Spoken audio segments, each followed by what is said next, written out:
Okay, for this Conker Rants, I want to talk about something a little bit different. I'm not going to keep going on the console thing. I probably will get back to that at some point. But today, I wanted to talk about online games and my experience with online when it first really became a thing for me. When I was a kid, I had played games online like Quake and stuff like that on PC, but never consoles. Consoles wasn't really a thing for me until PlayStation 2 era, and you had that giant network adapter that used to plug in the back, and then eventually the Slims came with the Ethernet built in. I remember playing games like that on PS2 so much and having so much fun with them, and the first game I think I ever played online on PS2, I could be wrong, was Killzone. The first Killzone. Not great. It wasn't great back then, and it's not great by today's standards at all. But it was definitely an experience, and I used to play with my friends all the time. And another game I used to play that I don't own currently was Battlefield 2 Modern Combat. I think that's what it was called. I don't remember. Either way, that's one that I wanted to talk about as well. I just wanted to rant about online games, basically. And I also wanted to go over something else towards the end of this to do with online that I'm wondering if a lot of people, I guess a lot of people do experience, but nobody really talks about it to a certain degree. Some other games that I had back then were Splinter Cell, Pandora Tomorrow, and Chaos Theory. I played a lot online on PS2, like so much, where they had like Mercenary versus the Splinter Cells. So like you had to try to kill the Splinter Cells while they'd have to try to sneak to like steal stuff. Really fun game mode, and I miss creative game modes like that in online games. It was a crazy time back then because like everything was so manually input to connect to something online. Like it wasn't the same way that it is nowadays, where there's such an ease of access to connect to things. And it took a little bit of knowledge back then, especially if you were younger. You know what I mean? But we somehow made it work, and we had friends, and I met a lot of people online that some I still talk to, and a lot I don't talk to anymore, or lost contact with. What are some other games? The entire SOCOM series. Amazing games, and very amazing games online. They were great, tactical, third-person shooters. They don't really exist anymore, unfortunately. I wish they did, because I would still probably be playing them. Great games, though. And the one I probably played the most online on PS2 was Metal Gear Solid 3 Subsistence, because the regular Snake Eater didn't have online multiplayer, I don't think. I think this was what had it. Man. Metal Gear Solid 3 online was amazing. Like, it was so good. And I know there's ways to play it nowadays, even. That the community has made mods and stuff to be able to do that. And the same thing with a lot of these games. But it's too much for me to get into. I have played the SOCOM games online using X-Link Kai, if you don't know what that is. It's a program that essentially hosts servers for people to play older games. So you can connect like an Ethernet cable from your computer to the back of your PS2. And you can connect to the internet on your PS2 and connect to those servers through that program to play with whoever you want. But there's not a lot of people on there, so it's more of an organize your own thing or follow. I think they might have a Discord or something like that where you can follow events that are coming up for games for people to play.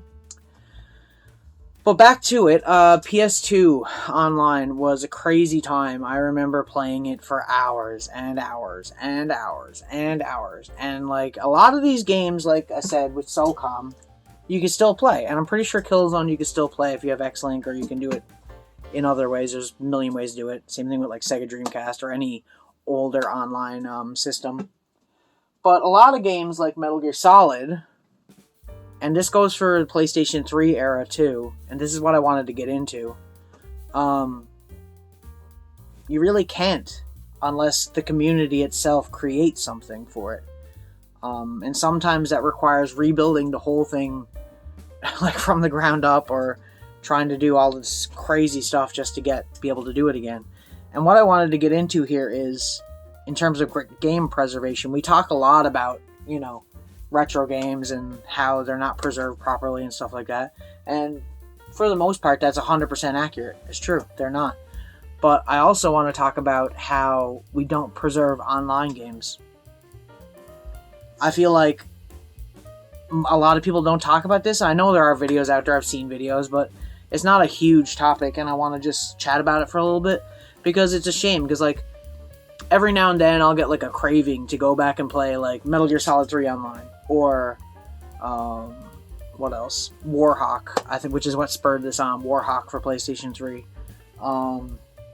Resistance, like these older games that are, you know, there's literally no way, and a lot of the times when they update the games or after a certain while, they'll just remove the online component from it.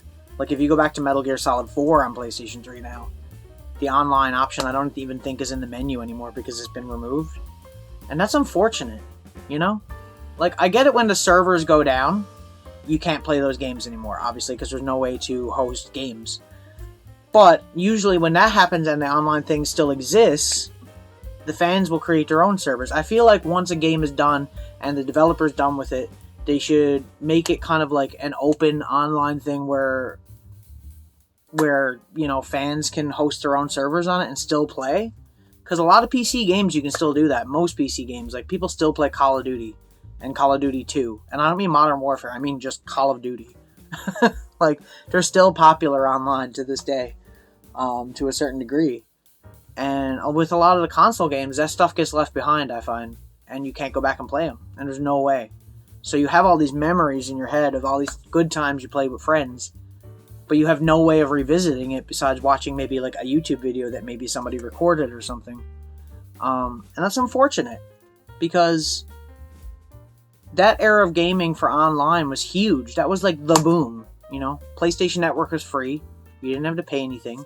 You just had to buy a network adapter, or if you had a PS2 Slim, it came with it. Or, you know, Xbox had Xbox Live just happen and stuff like that. Nintendo was kind of not really on the online bandwagon. They still aren't to a big degree. And it's unfortunate because you can't go back and play any of those things anymore.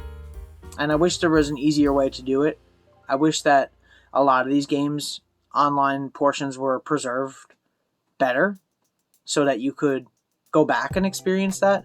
Because as archaic as it is now to maybe some people that play online games all the time, it's, you know, it's a core memory for me growing up, for sure. Because PS2, I was like 14, 15, I was a teenager.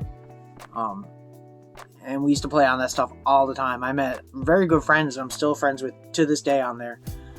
And it's unfortunate. It really is. It really, really is. And I mean, there's a million other games for PS2 that I probably played online as well, but those are the main ones I just wanted to add into this topic. But yeah, I just wanted to chat about it. So like, if you guys are watching this and you're thinking about this and you have some memories of games that you played online, let me know down in the comments. I'd really appreciate hearing any stories. I think it's really cool. And maybe even if you still do play some of these games online, let me know. I don't know. I played SOCOM maybe like a month ago through X-Link Kai or whatever, just with some random people. And it was fun, you know? It was fun to go back to, and I'm glad that I got to go back and experience that. I had that feeling I wanted to, and then I had a way to go do it. But problem is, with a lot of these games, like I said, you can't do that. There's no way to do that. You can't go back. They just doesn't exist anymore. On another note I wanted to add in there was other things, like I was talking about maybe earlier this month. I think I posted on my threads. I was talking about PlayStation Home, another online service that was extremely popular when it was out. Like, that place was packed with people all the time, and there's no way to access it anymore. And I know I think there's a community out there that's working on that currently, and reviving it and trying to make it a thing. We'll see if that goes anywhere. But I mean, like, stuff like that, I feel like there should be some way to access it, you know what I mean? I don't know. Let me know what you think. If you liked the video, this is a shorter one. Like and subscribe, I really appreciate it. I've already gained a few subscribers since the last one of these videos, and it gets a little bit of views, so I guess I'll keep doing them, because I can rant about anything gaming related for hours if I really wanted to. I was trying to pick a topic that was really close to me that I felt like not a lot of people talked about, and this was it. So if you liked the video, like, subscribe. I really appreciate it. Follow me on Twitch. We play almost every day besides Sunday, Monday. Retro games, new games, JRPGs, like all kinds of stuff. And I will see you guys in the next one. Bye bye!